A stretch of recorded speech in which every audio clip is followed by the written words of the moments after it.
আদ্দিন হাসপাতাল বন্ধ করে দেওয়া হলো বা লাইসেন্স বাতিল করে দেওয়া হলো। এটি কি কোনো সমাধান? আমরা বিভিন্ন হাসপাতালে বাংলাদেশের ইতিহাসে বিভিন্ন কারণে বিভিন্ন হাসপাতালের ভুল চিকিৎসার কারণে অনেক ঘটনা ঘটেছে বাংলাদেশে।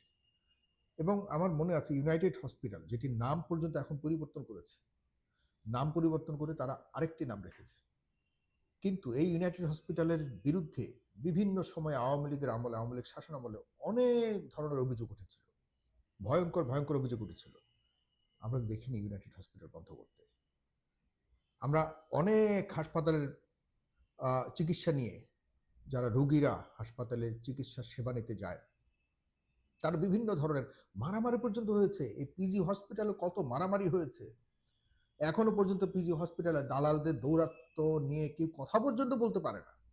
সেখানে কোনো কিছু হলে, সেখানে অনিয়ম হলে, সেখানে অপচিকিৎসা হলে, সেখানে ভয়ঙ্কর কোনো কর্মসাধন হলে কেউ কথা বলবার সাহস পর্যন্ত পায় না। সেখানে আমি একবার গিয়েছিলাম, ডাক্তাররা একরকম জিম্মি হয়ে থাকে। কেউ কথা বলার সাহস পায় না। কোনো ব্যবস্থা নিতে পারে না। সরকার পর্যন্ত জিম্মি হয়ে থাকে। কি এমন কারণ হলো? কি এমন উদ্দেশ্য? কি এমন লক্ষ্য? কি এমন ষড়যন্ত্র যে আদ্দিন হসপিটালটাকে বন্ধ করতেই হবে? মাননীয় স্বাস্থ্যমন্ত্রী, আপনি দুদিন আগে কিন্তু ইঙ্গিত দিয়েছেন যে যদি তারা ঠিকমতো আপনার জবাব দিতে না পারে তাহলে আপনি বন্ধ করে দিবেন। আপনি পর্যায়ে কেন এই ধরনের সিদ্ধান্ত নিতে হবে? আপনি পর্যায়ে কেন এই ধরনের ইঙ্গিতও দিতে হবে? আমি কোনো ষড়যন্ত্র তত্ত্ব খুঁজতে চাই না। আমি মাননীয় স্বাস্থ্যমন্ত্রীকে অনেক পছন্দ করি। আমার সাথে খুবই ভালো সম্পর্ক। আমার সাথে চমৎকার যোগাযোগ রয়েছে। তিনি চমৎকার একজন মানুষ, বহুবার নির্বাচিত সংসদ সদস্য, একজন সম্মানিত বীর মুক্তিযোদ্ধা। সবকিছু মিলিয়ে চমৎকার একজন মানুষ। কিন্তু আমার কাছে মনে হয়েছে এই বিষয়টি নিয়ে মাননীয় সংসদ সদস্য জনাব স্বাস্থ্যমন্ত্রী বকুল সাহেব, আপনি কোনো না কোনোভাবে, সাখাওয়াত হোসেন বকুল সাহেব, আপনি কোনো না কোনোভাবে হয়তো মিসগাইডেড হয়েছেন। অনেকেই বলে যে মাথায় ব্যথা হয়েছে তাই বলে কি মাথাটাকে কেটে দিতে হবে? এটা খুব স্বাভাবিক একটা কমন একটা প্রভাব আমাদের দেশে, কমন একটা প্রবাদ। কিন্তু আমার কাছে যেটা মনে হয়েছে যে আপনি কোথাও ব্যথা হয়েছে শরীরের, পুরো শরীরটাকে আপনি একদম সম্পূর্ণ বিচ্ছিন্ন করে দিলেন। কারণ এই আদ্দিন হসপিটালের শুধুমাত্র আদ্দিন হসপিটালটা নয়, এখানে হাজারো মানুষ জড়িত। আপনি গিয়েছেন কিনা জানি না, আপনি ডেফিনিটলি ভ্রমণ করতে গেছেন অথবা আপনি সেখানে মনিটর করতে গিয়েছেন। কিন্তু একজন সাধারণ চিকিৎসা সেবা প্রার্থী হিসেবে কখনো গিয়েছিলেন কিনা জনাব সাখাওয়াত হোসেন বকুল আমি জানি না।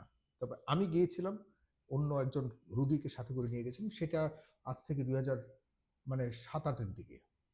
আমি যে বিষয়গুলি লক্ষ্য করেছিলাম, এরপর আর যাইনি। কিন্তু আমার কাছে মনে হয়েছে এক সম্পূর্ণ একদম ভিন্ন একটি আয়োজন সেখানে। অন্যান্য তথাকথিত হসপিটালের মতো নয়। এত কম খরচে, এত মানে আ কি বলা যায় এটাকে? পরিচ্ছন্ন পরিবেশ, এত শান্ত পরিবেশ, এত ছায়া, এত সবুজ, সবকিছু মিলিয়ে এত বড় একটা দামি জায়গার মধ্যে সামান্য টাকার আ মানে আয়োজনে এত চমৎকার চিকিৎসা ব্যবস্থা আর কোথাও আছে কিনা আমি জানি না। বাংলাদেশে বিনা চিকিৎসার হসপিটালও রয়েছে। কিন্তু সেসব হসপিটালে কতটা মানসম্মত চিকিৎসা দিতে পারে সেটি একটা বড় প্রশ্ন। আদ্দিন হসপিটাল সরকারি হসপিটাল নয়। আদ্দিন হসপিটাল ১৯৮০ সালে আদ্দিনের যিনি তৈরি করেছিলেন সেই জনাব আকিজ উদ্দিন, যিনি আকিজ গ্রুপের মালিক ছিলেন। ১৯৮০ সালে তিনি ফাউন্ডেশন করেছিলেন। যদিও এই আদ্দিন হসপিটাল শুরু হয় ১৯৯৭ সালে। আপনার সবাই একটু ইনফরমেশন জানতে হবে। আদ্দিন হসপিটাল কোনো দলীয় প্রতিষ্ঠান নয়। দলীয় প্রতিষ্ঠান বলে কেন বড়, বড় প্রতিষ্ঠানগুলোকে টার্গেট করা হচ্ছে? আমি এসব কথা বললে আমাকেও আপনারা অনেকে বলবেন, হ্যাঁ, জামাতে ইসলামের দালাল এই সেই। আমার কিচ্ছু যায় আসে না। ভালো প্রতিষ্ঠানগুলি যদি কোনো দল করে থাকে, I appreciate। আপনারা করেছেন, যারা এখন কমেন্ট করবেন, আপনারা কোন প্রতিষ্ঠান করেছেন? একটা প্রতিষ্ঠানের নাম বলুন যে প্রতিষ্ঠানগুলি আমাদের দেশের মানুষকে সেবা দিচ্ছে। আপনি কি করেছেন বলুন, যিনি কমেন্ট করছেন। এইসব কমেন্ট, এইসব অন্ধ ভক্ত, এইসব অন্ধ কর্মী নেতাদের কারণে শেখ হাসিনা আজকে ইন্ডিয়া। শেখ হাসিনা পুরো প্যাকেজ নিয়ে দিন দুপুরে ভাগতে হয়েছে। যা করবে আমার নেতা তাই সঠিক, আমার দলই সঠিক, আমার সরকারই সঠিক, এগুলি বলে বলে দেশের 12টা বাজিয়ে শেখ হাসিনা এখন ভারতে পলাতক। আমরা সরাসরি সমালোচনা করেছি যে শেখ হাসিনা ভুল করছে, এগুলিকে শুধরাতে হবে। আর আমাদেরকে সবচেয়ে বড় শত্রু বানিয়েছিল তৎকালীন আওয়ামী লীগ, আমাদেরকে দেশে আসতে দেয়নি, আমরা মামলার আসামি হয়েছি, আমাদেরকে টার্গেট করা হয়েছে, আমাদেরকে মৃত্যুর হুমকি দেওয়া হয়েছে। কিন্তু আমরা তো সরাসরি শেখ হাসিনা আমরা তো এমন না যে শেখ হাসিনার সাথে রাজনীতি করেছি, আমাদের কোনো স্বার্থের কোনো দ্বন্দ্ব ছিল তা নয়। আমরা দেশের পক্ষে কথা বলেছি, এখনো বলে যাব। দেশে যত অনিয়মতান্ত্রিক কোনো চেপে দেওয়া কাজ হবে এগুলির বিরুদ্ধে কথা বলবো, যে যত কথাই বলো, যে দলের ত্যাগই দিক। তবে সাবধান, আপনাদের কাছে অনুরোধ করছি, অন্ধ হয়ে যাবেন না, অন্ধ হয়ে যাবেন না। বর্তমান সরকার প্রধান তারেক রহমান কিন্তু দিন রাত পরিশ্রম করছে, দৃশ্যমান, এগুলি দৃশ্যমান। চমৎকার একটা বাজেট হয়েছে, আমি বাজেটটাকে অ্যাপ্রিসিয়েট করি, প্রশংসা করি, অবশ্যই করব। আমাদের দীর্ঘদিনের আন্দোলনের কারণেই তো জনাব তারেক রহমান আজকে ক্ষমতায় এসছেন, জনাব তারেক রহমান আজকে দেশ পরিচালনার দায়িত্ব নিয়েছেন। এগুলি তো অস্বীকার করলে আপনারা তো মানুষ থাকবেন না। তো সুতরাং আমি আমার জায়গাতে আমি একজন অ্যান্টি এস্টাবলিশমেন্ট চেতনাধারী একজন মানুষ। আমি বিশাল কোনো মানুষ নই, ব্যক্তিগতভাবে আমি যেই সরকার যে ভুল কাজগুলি করবে এগুলির বিরোধিতা করাটাই আমার কাছে ভালো লাগে। যে কারণে আমি আজ পর্যন্ত এই সরকার আসার পর থেকে কোনো এমপি মন্ত্রী এসে কারো কাছে গিয়ে ধর্ণা ধরার মতো কোনো কাজও করি না, আমার এটা প্রয়োজনও নেই। আমি চাই যে মন্ত্রী, যে এমপি, যে সরকার যদি ভালো কিছু করে আমি নীরব থাকবো, বাট খারাপ কিছু করলে আমি গর্জে উঠবো। এটা হলো আমার ক্যারেক্টার। এখন যেটি বলছিলাম, আপনারা অন্তত পক্ষে আমার ব্যক্তিগত মতামতগুলিকে রাজনৈতিক দৃষ্টিভঙ্গির আলোকে বিচার করবেন না, এটি আমার অনুরোধ আপনাদের কাছে। যারা ফলোয়ার্স রয়েছেন, যারা সরকারের প্রতি রয়েছেন, আমিও এই সরকারের যারা তারেক রহমানের বর্তমান কার্যক্রমকে আমি চমৎকারভাবে সমর্থন করি, কিন্তু যেগুলি সমর্থনযোগ্য নয় এগুলিকে যদি আপনি সমর্থন করেন তাহলে তো সেই একই অবস্থা হয়ে যাবে। বুঝতে হবে আপনাদের, একটু দায়িত্বশীল নাগরিক হন। এই 8 দিন হসপিটাল কোনো দলের নয়, এই 8 দিন হসপিটাল আকিজ গ্রুপের একটি প্রতিষ্ঠান, এটি তাও একটি ফাউন্ডেশনের অলাভজনক প্রতিষ্ঠান। এটিকে কোন কারণে বন্ধ করে দেওয়ার মতো সিদ্ধান্ত হলো? যদিও হাইকোর্টে ডেফিনেটলি আপনার আদালত ডেফিনেটলি সুবিচার করবে আমি বিশ্বাস করি, তবু এই ধরনের সিদ্ধান্ত সরকারকে কি খুব বেশি সুবিধা দেবে? কাদের কারণে সরকার এটা করেছে?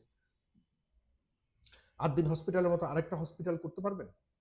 আমাকে কেউ যদি বলতে পারেন যে 8 দিনের মতো আরেকটা হসপিটাল বা স্বাস্থ্য সেবা দেওয়ার মতো একটা প্রতিষ্ঠান কেউ করতে পারবেন, আমি তার কি বলবো, সারা জীবন তার কাছে আমি কৃতজ্ঞ থাকবো। প্রতি মাসে একটা করে ভিডিও করব তার পক্ষে, সে যাই করুক ভিডিও করব এবং দুনিয়ার মানুষকে জানাবো আমি তার কাছে আমি মাথা নত করে বসে আছি। আছে কেউ এরকম? চ্যালেঞ্জ দিলাম, আপনারা জানান আমাকে। 8 দিনের মতো আরেকটা প্রতিষ্ঠান করে, ইনক্লুডিং গভর্নমেন্টকে আমি চ্যালেঞ্জ করলাম, 8 দিনের মতো আরেকটা প্রতিষ্ঠান করে দেখান, যেখানে বিনা কোনো ধরনের চিকিৎসার লোভে নারীদের পেট কাটবে আর পয়সা নিবে, এই ধরনের কোনো ধান্দা থাকবে না। যেখানে সাধারণ মানুষ কম মূল্যে, তুলনামূলকভাবে কম মূল্যে চমৎকার সেবা পাবে, নারীরা যেখানে নিশ্চিন্তভাবে কর্মস্থলে নিজেদের সকল সম্ভ্রম নিরাপদ রেখে কাজ করতে পারবে, যেখানে প্রতিনিয়ত পরিচ্ছন্নতা একটা মনিটরিংয়ের অধীনে থাকবে, যেখানে একটা চমৎকার পরিবেশ বজায় রাখতে পারবে। তাদের অনেক ভুল থাকতে পারে। যেই নবজাতক 6 জন শিশুর, নিষ্পাপ শিশুকে জীবন দিতে হয়েছে, এটির কোনো ধরনের সমাধান হতে পারে না। জীবন যে নিবে সে তার চেয়ে বড় অপরাধী কিছু হতে পারে না। কিন্তু 8 দিন হসপিটাল কি নিজে কোনো কারো জীবন নিয়েছে? হসপিটাল তো একটা জড় পদার্থ। এই জড় পদার্থ কার জীবন নিয়েছে? আপনি এই জড় পদার্থের অন্যান্য ডিপার্টমেন্টগুলি তো ঠিক ছিল, এই ডিপার্টমেন্টে যারা জড়িত ছিল এখানে অবশ্যই কারো না কারো ষড়যন্ত্র ছিল, অবশ্যই কারো না কারো দায়িত্বে অবহেলা ছিল। এর জন্য আপনি, হ্যাঁ, মালিককেও আপনি দোষী করতে পারেন, কিন্তু আপনি প্রতিষ্ঠানকে কেন বন্ধ করবেন? সেখানে যারা দায়িত্বশীল ছিল তাদেরকে আপনি শাস্তি প্রদান করুন, তাদেরকে ফাঁসি দিন প্রয়োজনে। কিন্তু আমার সন্দেহ হয় এটি ওইখানে দায়িত্বপ্রাপ্ত বা দায়িত্বে থাকা কেউ এই ধরনের ঝুঁকিপূর্ণ নিজের পায়ে নিজে কুড়াল মারার মতো কোনো কিছু করবার কথা নয়। যেহেতু গ্যাস লিকিং এর ব্যাপার রয়েছে ওখানে, তাহলে বুঝতে হবে অবশ্যই কোনো না কোনো কারসাজি এবং পরিকল্পিত ষড়যন্ত্র, যে এই হসপিটালটাকে বন্ধ করে কার লাভ হবে, এই জমি যেখানে রয়েছে বিশাল দামি জমি, এই জমির প্রতি কি কারো কোনো লোভ রয়েছে? এটার বন্ধ করতে পারলে সংশ্লিষ্ট অন্যান্য যে হসপিটালগুলি আশপাশে রয়েছে, বিশেষ করে এই যে এইখানে কম মূল্যে অনেক স্বাস্থ্যসেবা দেয়া যায়, এই স্বাস্থ্যসেবা দেওয়ার কারণে কার কার ক্ষতি হচ্ছে, কাদের পেশাগত ব্যবসায় মানে কাদের হসপিটাল ব্যবসার মধ্যে সমস্যা হচ্ছে, অনেকগুলি ইকুয়েশন এখানে করা যাবে। বাংলাদেশের মতো দেশে মানুষকে মারার জন্য বিশাল কোনো পরিকল্পনা লাগে না, সামান্য কিছুতেই আপনি মানুষকে মেরে ফেলতে পারেন। সেখানে 6 জন শিশু, যারা জানেও না, এই 6 জন শিশু হত্যা যারা করেছে তাদেরকে অবশ্যই সর্বোচ্চ শাস্তি প্রদানের মাধ্যমে নিশ্চিত করতে হবে। তবে মাননীয় মন্ত্রী, স্বচ্ছতা রাখুন, স্বচ্ছতা রাখুন। একটা প্রতিষ্ঠান গড়তে অনেক কষ্ট করতে হয়, আর ভাঙতে বা শেষ করতে আপনার একটা নির্দেশনাই যথেষ্ট। বাট এই নির্দেশনের জন্য আপনাকে শুধু আপনি কেন্দ্রিক নয়, এই পুরো দেশের মানুষকে একদিন না একদিন আপনার জবাবদিহি করতে হবে।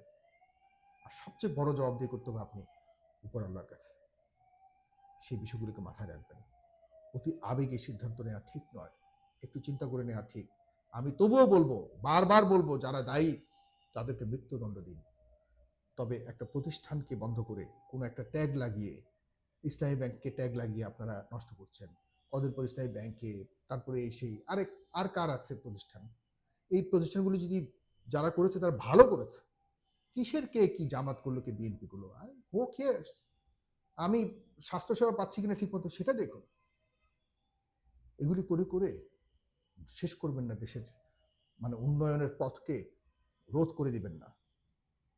অ্যাপ্রিসিয়েট করুন যারা ভালো কিছু করছে, যারা খারাপ করতে চায় তাদের মাজা ভেঙে দিন। কোনো একটা প্রতিষ্ঠানকে নষ্ট করতে যারা চাইবে, প্রতিষ্ঠান, ব্যবসা, রাজনীতিকে বিভক্ত করুন, তবেই দেশ উন্নত হবে। পৃথিবীর আর কোথাও ব্যবসা আর রাজনীতিকে একসাথে করে না, কোথাও না, আপনি দেখাতে পারবেন না। মাননীয় প্রধানমন্ত্রী সোচ্চার হন, সচেতন হন। ধন্যবাদ। সালাম।